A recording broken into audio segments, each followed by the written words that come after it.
We are also blessed to be joined today by Woodbury's Poet Laureate, Sandy Carlson, who agreed to write a poem about this time and place. Sandy last year published her 5th poetry collection called Bearing Witness to the Wind. Bearing Witness. She was quoted as saying, "At its heart, poetry is the gift that comes from paying close attention to experience and putting words on the experiences of the heart and mind. Through poetry, we find out who we are as individuals and as a community." So, bearing witness. I asked her whether she had a poem to present regarding the tragedies in the Middle East, and she's gone above and beyond. So please welcome back Woodbury's Poet Laureate, Sandy Carlson. Woo! Here, is this the right height? Probably not. Okay. Thank you. And you want to get right into it. All right. There you go. Perfect. Well, it's an honor to be here again. When I was here in March, I shared with you a poem called Peace Weaver about a woman named Natalia Kischuk from Ukraine, from the Carpathian Mountains of Ukraine, who was quoted as saying, "Let Putin do what he wants. I'm not leaving. I weave and I'm going to weave." And I found such inspiration in that mindset that she had a purpose and a vision of her life that she was not going to have disturbed by a monster.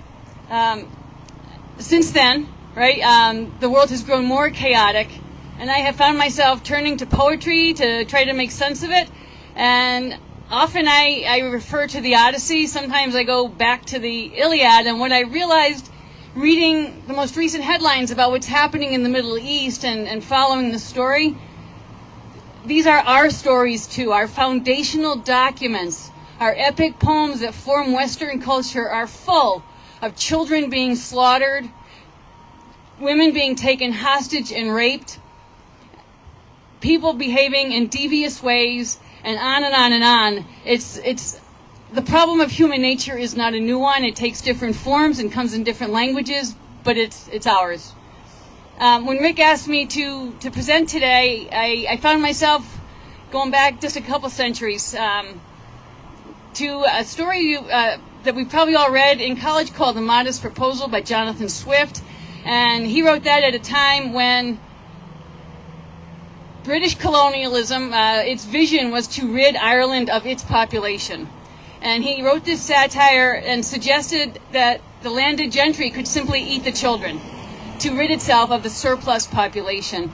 And I thought about that, and I looked at the numbers. And I'm not going to name which part of the world these numbers come from. The point is, listen to these numbers, right? In one part of the world at war, we have 503 children killed, 1,618 injured, and 700,000 evacuated from their homes.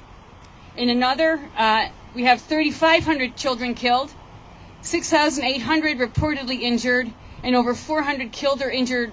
This results in 400 kids killed or injured per day. The numbers are staggering, and these children have no idea what our politicians are talking about when they're paying the price for these conflicts. So with that in mind, what I would like to share with you is something I've written, and I've put my voice in conversation with some poets from these other parts of the world as a reflection on the humanity that runs through all of them. I call this Children Here in memory of the children who were housed in theaters during the early days of the Ukraine war, when Ukrainians wrote "Children Here" in big letters in the hope that children would not be slaughtered. Children were slaughtered. So, Children Here, a modest proposal. Some men, under the notion of weeding out prejudice, eradicate virtue, honesty, and religion, said Jonathan Swift. I'll start with my poem, an invocation to the force that through the green fuse drives the flower. And this is me referring back to Greek mythology as a source of comfort and recalling that the story that we're facing today is not a new one. Demeter would not have it. Zeus be damned with his underhanded underworld deals with the death god's claim on beauty and truth. stealing Persephone from her garden to slake his lust for the taste of pure youth. Demeter scorched the earth down through its roots, promising no life would prosper abroad so long as her child remained captive. Zeus quit.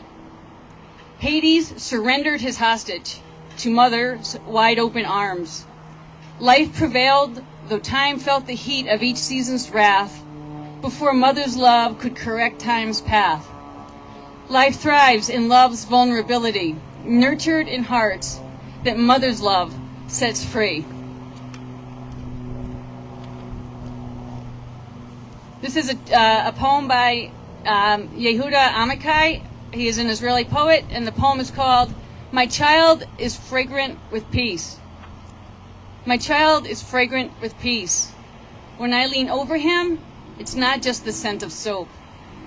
All the grown-ups were children once, fragrant with peace. And all through the land, there's not a single gristmill whose wheels still stand. O land ripped up like clothes that can never be mended. Fathers hard and lonely, even in the cave of the patriarchs. Silence, bereft of children. My child is fragrant with peace. His mother's womb promised him what even God himself cannot promise us. It's a poem by Naomi Shihab Nye, Before I Was Gazan. Before I was a Gazan, I was a boy, and my homework was missing. Papers with numbers on it, stacked and lined. I was looking for my piece of paper, proud of this plus that, then multiplied, not remembering if I had left it on the table after showing to my uncle or on the shelf after combing my hair. But it was still somewhere. And I was going to find it and turn it in and make my teacher happy. Make her say my name to the whole class before everything got subtracted in a minute. Even my uncle, even my teacher, even the best math student and his baby sister who couldn't talk yet.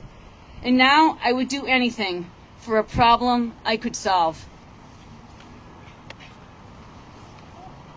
And finally, a poem from Ukraine called Latifa. The kids ask, of course. He asked when we will head back home. And so one time I told him, I said our house was taken up to the sky. I don't know what I was thinking. I said our house was so good to us, Alim, that it could not stand on earth anymore, like all other houses. And it had so much love, so many layers of love we applied to the floor, the doors, the window panes. And as soon as the old love peeled off, we would put on a new layer, even more diligently and generously.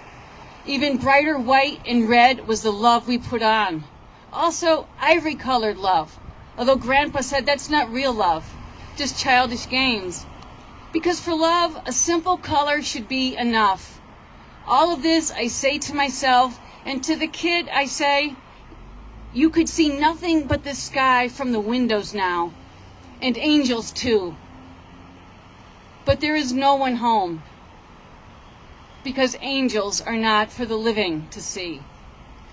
By Ostap Slavinsky. I would like to end this with another quote from Jonathan Swift from Gulliver's Travels. Whoever could make 2 ears of corn or 2 blades of grass to grow upon a spot of ground where only one grew before would deserve better of mankind and do more essential service to his country than the whole race of politicians put together.